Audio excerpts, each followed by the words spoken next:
आई आई आई तू इकडे आहेस? बोल. काय खबर? राजनची काय खबर? राजनची काही नाही, तो त्याच्या बाबांशी गप्पा मारत बसलाय.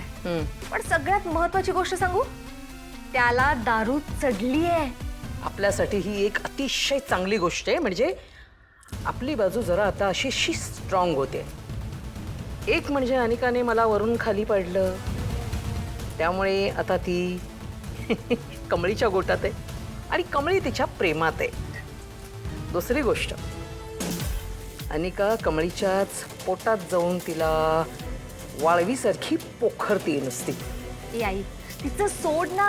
मला तू सांग, तुझा काय प्लॅन आहे? मी खूप एक्साइटेड आहे तुझा प्लॅन ऐकण्यामध्ये. हो हो हो, सांगते सांगते. बोला. या ज्या गोट्या आहेत ना, त्या मी अशा रस्त्यावर पाडणार आहे आणि राजनला त्याच्यावरनं पाडणार आहे. काय बोलतेस, याचा भान आहे तुला? पूर्ण भानावर राहूनच मी हे बोलते. या अशा गोट्या अशा टाकायच्या आणि राजनला त्याच्यावरनं पाडायचं. ही भिकारडी कमळी, अरे ही या म्हातारीकडे जेव्हापासनं आलेली आहे ना, तेव्हापासनं म्हातारीची बाजू एकदम अशी स्ट्रॉंग झालेली आहे.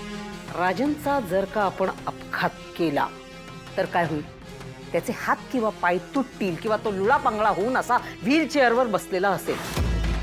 म्हणजे बाप्पाच्या शेजारी लेक. आई बस. तो कसाही असला तरी माझा नवरा आणि अनिकाचा बाप आहे. माझ्यासमोर तोंड वर करून बोलू नकोस, कळलं ना? आणि मला काही माहिती नाहीये का तो तुझा नवरा आहे? काय उपयोग आहे त्याचा? आणि आत्ता या क्षणी आपल्याला आपला एक एक शत्रू कमी करायचा. आणि काय सांग, आपला एकुलता एक मुलगा असा लुळा पांगळा होतोय हे बघून म्हातारीचंच खच्चीकरण होईल. आणि मग तिचं खच्चीकरण झाल्यानंतर कदाचित परमेश्वराने म्हणजे तिलाच जर का देवाज्ञा झाली तर मग काय, सोन्याहून पिवळं. आणि एकदा का या कमळीला खोटारडी ठरवलं का, मग सगळी इस्टेट, सगळी संपत्ती आपल्या नावावर करायला वेळ लागणार नाही.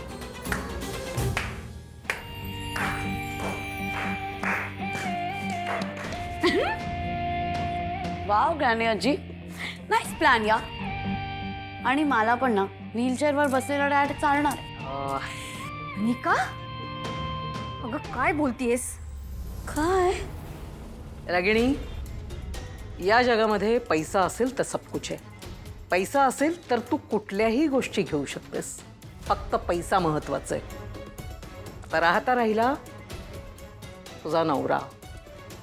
तो नवरा म्हणजे काय फक्त नावापुरता आहे. राहतो तुझ्यासोबत, पण तो मनाने मात्र त्या गौरी सोबत असतो.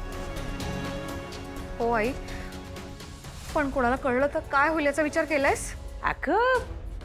तू आत्ता बघून आलीस, काय दिसलं तुला?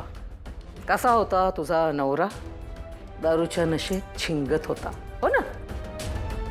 दारूच्या नशेत झिंगत असताना रस्त्यावर ह्या गोट्या पडल्या होत्या, त्याच्यावरनं पाय घसरला आणि तो पडला. हो, पण